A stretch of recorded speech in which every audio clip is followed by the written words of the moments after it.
A financial institution openly stated on this document that they made over 172% gains.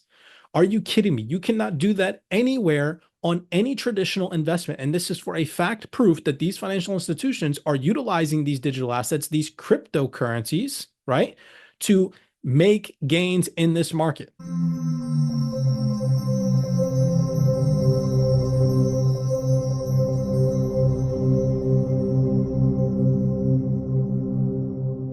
Alrighty, what is going on, everybody? Welcome back to another CYPRX video banger. In today's video, ladies and gentlemen, buckle up your seatbelts. I'm going to share with you all documentation and video clips proving to you all that financial institutions are 110% adopting these digital assets at a rapid pace, proving to you all that these large financial institutions know and have tested the benefits of decentralized finance and will 110% leverage it to earn higher yield on their digital assets in the near future. So with that being said, if you enjoy deep dives like this, going over this deep research for you all, do us a favor, smash that thumbs up button and subscribe. Let's start off keeping you guys forward looking, showing you a video clip from 2023, the Frankfurt Digital Finance Conference that took place, of this individual representative right here from a large financial institution mentioning that FTX was seen as the perfect moment from a financial institution perspective, keeping in mind the most recent market downturn that we have recently witnessed. I want you all to understand that these financial institutions, every single time that the market dips, will only see it as a buying opportunity because they know where this digital asset ecosystem is headed. Take a second and listen. Well, if I may take what you just said on the FTX crash. Basically, for us as a bank, it was just a perfect moment.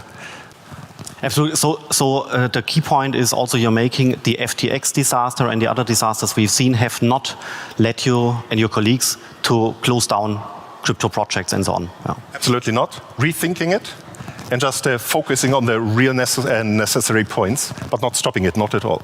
So I said to you all in this post, some altcoin prices are at lows from back when the bear market started at the bottom of 2022. This is an absolute blessing. Remember, they openly admitted that FTX was an opportunity, and you saw right after 2022, the prices started to turn around.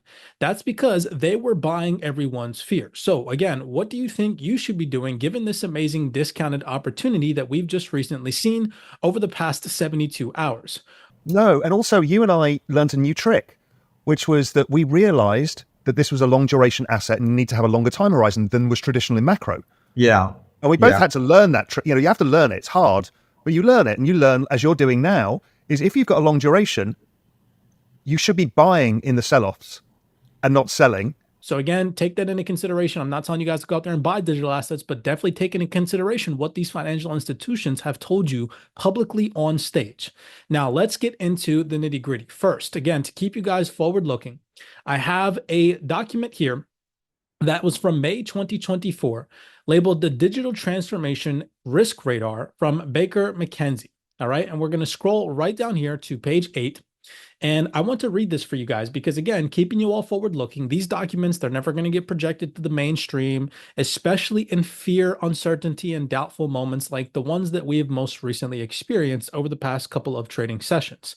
As of time of recording this video, it is the 5th of August, and the market just experienced a significant massive downturn, right? Tapping into roughly $1.7 trillion via the total cryptocurrency market cap, liquidating over $300 billion plus over the past 72 hours.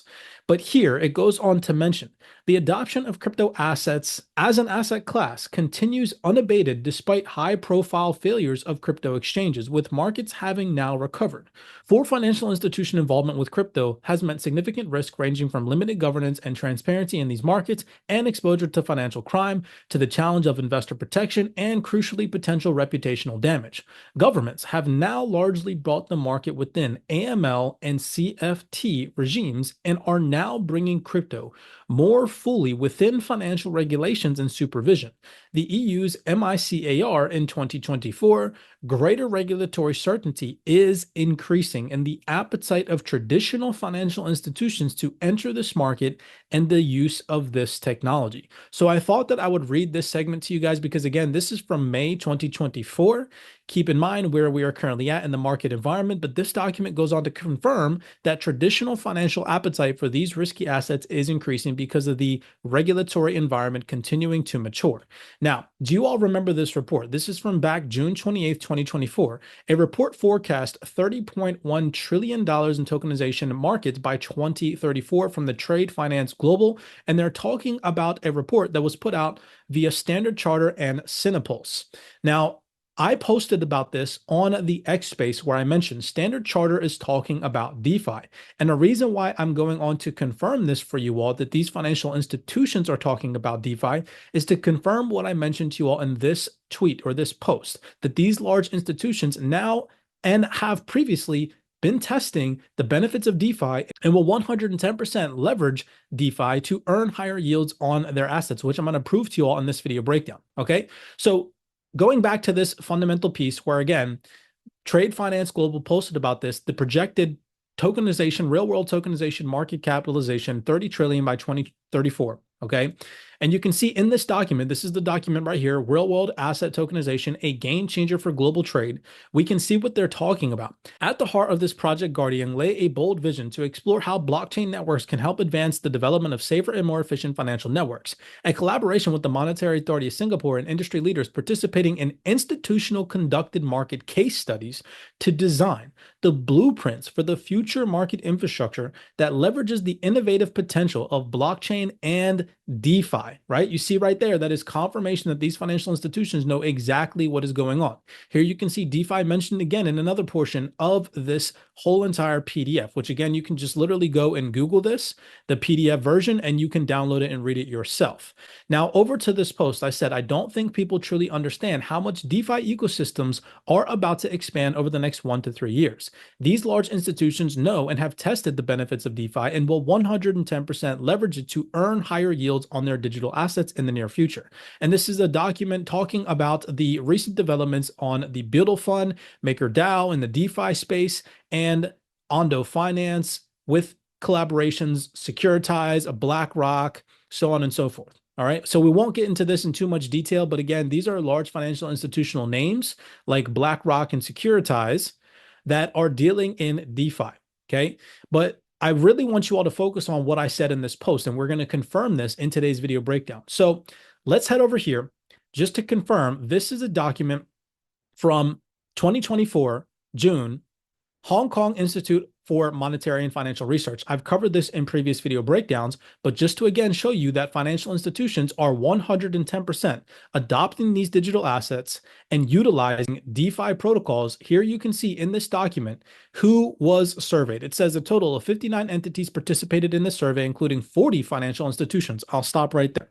So 40 financial institutions were surveyed in this particular report, and you can see right here that out of the respondents from this report, 29% of the respondents indicated that they had developed or operated DeFi protocols. If you're not too familiar with what DeFi is and you want to learn more about it, again, we have a full entire A to Z course teaching you all the ins and outs of DeFi, how to get involved, and how to start earning yield on your digital assets. I've now physically proved to you guys, not once, but 3 different times, that financial institutions are 110% interested in utilizing DeFi, and it's only going to get better as this video breakdown goes on. So stick around, because again, I'm going to prove to you all that they are 110% earning yield on their digital assets right now, and they know that this stuff exists, okay? So now that we've confirmed financial institutions are here, 29% out of these 40 respondents that were interviewed in this survey from this year are utilizing DeFi, and they are financial institutions. Do you all remember this document right here? I just recently posted this to you guys. The future of blockchain is only beginning to become in focus. This is a tokenization report from July 2024, the DMI Journal OMF IF Digital Monetary Institute. And right here, it goes on to talk about the tokenization wave is well underway. Keep in mind that this report, i.e. the report where they're projecting $30 trillion of tokenized real-world assets by 2034. And in the report, they're specifically talking about DeFi. Okay, keep that in mind. Tokenization of real-world assets, DeFi, it's all interconnected. It says right here, the future of blockchain is only just beginning to come in focus. Based on these factors, we foresee a future in which billions of people could soon begin to use tokenized cash both in daily commerce and to protect their personal wealth. This is absolutely massive because it's just confirming that they have a future projection that in the near future, Billions of individuals will onboard into this space to some degree. Keep in mind that right now, actively, only 560 million users are involved in crypto. And out of that 560 million active users, only roughly about 7.5 million people have ever utilized DeFi. Okay, so that just goes to show you how early we are. Now, considering that we are on the topic of tokenization of real world assets and DeFi, i.e., going in, deploying liquidity on these DEXs, for example, having the ability to go out on a DEX on the XRPL and deploy capital and earn yield on your digital assets right now, I want to remind you of these video posts that I put on the X Space just a couple of days ago of these individual representatives confirming on stage that real world asset tokenization growth will depend on the growth of crypto markets. The market will grow over the next 4 years from 2.5 trillion to 10 trillion for X. Are we still going to keep our market share as real world assets on chain, 7 to 8%, or are we going to outgrow this? Max, what's your view? I think that wherever we can end up, it's important to, my opinion at least, is that first and foremost, we depend on the size of the crypto market. Because some people think that if we tokenize real-world assets, then that's going to grow the pie. I actually don't think so. Because what is interesting to crypto investors is more of a barbell strategy. So if you've got stablecoin or crypto and you switch back and forth, you need to have access to US treasuries. But you need to have access to real estate from the crypto ecosystem. And that they can earn more yield on different DeFi protocols. And they are, for a fact, switching from lower yield earning DeFi protocols to higher yield earning DeFi protocols. Maybe not. And I'll give a personal example. Until recently, I was one of the biggest users of Ondo personally. No, I'm not, but nothing against Ondo. The reason is simply that whereas for a long time, other startups of that tokenize were offering me some sort of trade finance deals at 12% a year. I was like, I don't understand it. I want none of that. I'm very happy with my 4.5% on Ondo. But then, come the bull market 1 or 2 months ago, and now you can get 15% on Aave. I personally consider Aave to be roughly risk-free. And so I was like, 5% on Ondo, 15% on Aave, so I switched. But that's what made me switch. Now, I want you to listen and take into consideration what that gentleman said and listen to what Monica Long says in collaboration on an interview with David Schwartz, where they talked about liquidity on DEXs on the XRPL, where she goes on to mention, again, that as tokenization grows and the DEX on the XRPL grows, there will be more demand for the digital asset XRP. Keep in mind the projection that Standard Chartered made via real-world asset tokenization by 2034, over $30 trillion. And keep in mind what these representatives are going on to say in these panel discussions. Take a second and listen.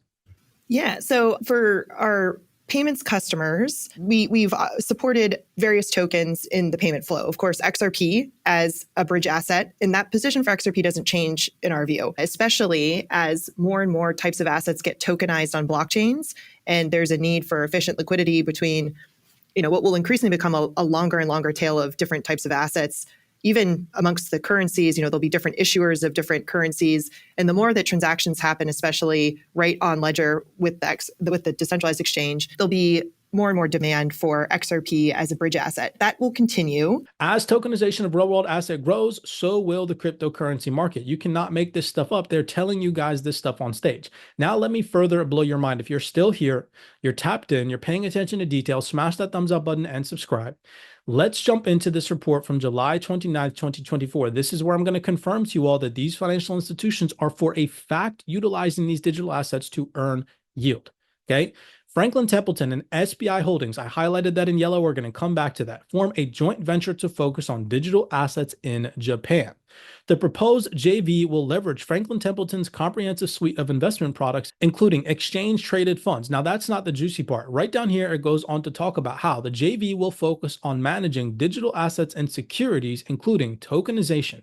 This area is expected to grow significantly, which we've already confirmed through previous documents, potentially reaching this document's talking about $16 trillion by 2030. Franklin Templeton and SBI Holdings aim to provide Japanese investors with access to diversified ranges of investment solutions that include emerging asset classes such as digital assets and cryptocurrencies. What did the previous document right here talk about? How they're projecting billions of people could soon begin to use tokenized cash both in daily commerce and to protect and preserve their wealth. So is this document right here, or so is this fundamental report. They're projecting that more people will have access through this partnership and collaboration through a diversified range of investment solutions, right? Including cryptocurrencies. Now, let me show you all something that SBI just most recently posted. This is from 2 days ago. This individual on LinkedIn posted this from SBI Holdings. You can go in and you can see their financial results from their crypto investments. Look at this. This is absolutely mind-blowing. Keep in mind that SBI just partnered with Franklin Templeton to do what? Give people access to this new asset class via digital assets and cryptocurrency. So they're testing it. I'm proving this to you all right now. Look at this report. So this is a report from SBI Holdings Inc. This is from June 30th, 2024. So this is fresh. This is from this year. And if we scroll right down here and we highlight crypto, hitting Command F, you can see right here. The crypto asset business primarily consists of crypto asset exchange businesses, which provides crypto asset exchange and trading services. The result of operations of the crypto asset business for the 3 months ending in June 30th, 2024 were as follows. Revenue increased by 172 freaking percent year on year. Do you all see that right there? 172% gains. A financial institution publicly openly stated on this document that they made over 172% gains. Are you kidding me? You cannot do that anywhere on any traditional investment. And this is for a fact proof that these financial institutions are utilizing these digital assets, these cryptocurrencies, right, to make gains in this market. This is 110% proof that you should not be shaken out. To full circle back to what I mentioned. Again, this is all information that the mainstream is never going to show you. If I'm blowing your mind right now, smash that thumbs up button and subscribe, because it's going to get deeper to confirm that these financial institutions 110% know that they can earn higher yield on their digital assets. Do you all remember that back in 2023, XDC partnered with SBI, right? You guys can pause the screen and read this. I won't beat a dead horse. We've gone over this in previous video breakdowns. But again, XDC, a digital asset that is starting to build out and mature in the DeFi ecosystem, right? Where you're going to be able to take your digital asset XDC, go and deploy it on DeFi platforms on the XDC network, like DEXs and so on and so forth, and earn yield on your XDC, right? Well, look at this. This just recently dropped 5 days ago. XDC network leads real-world asset tokenization. What have we been talking about this entire video breakdown? Real-world asset tokenization, right? Where in this document from Standard Chartered, where they're projecting $30 trillion plus by 2034, what are they talking about? How they're building out the future market infrastructure that leverages innovative technology like blockchain and DeFi. And what is this document talking about? Right here, this fundamental piece. It says, let me blow your mind. Marcando Bitcoin, the largest digital asset platform in Latin America, has made its first on-chain sale of digital fixed income tokens on an international platform using TradeFinex, technology powered by the XDC network. This is boosting the global real-world asset tokenization market, which is projected to be worth $16 trillion and account for 10% of the world's global GDP by 2030.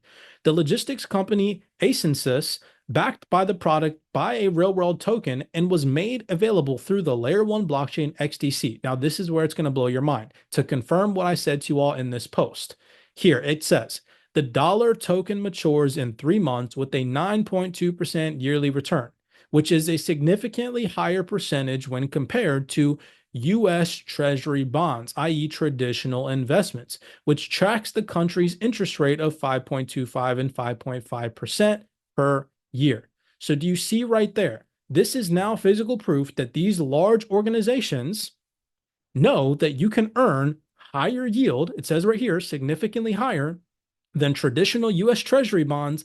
And they are utilizing this on the what? On the XDC network, whom we know is partnered with SBI, whom we know just partnered with Franklin Templeton, right? To enhance access to digital assets and cryptocurrencies, who just put out a report stating that they made 172% gains in June 2024. Do you all see how massive this is? I hope you do. If you've stuck around for the entirety of this video breakdown, do me a favor, smash that thumbs up button and subscribe.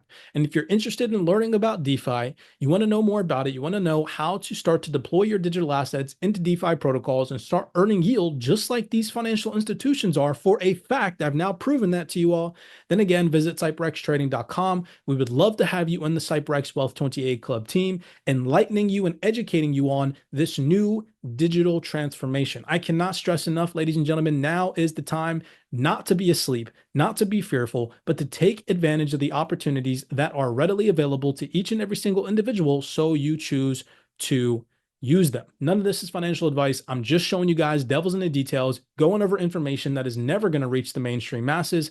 As always, many blessings to you guys. Smash that thumbs up button and subscribe, and I will see you all in the next video breakdown.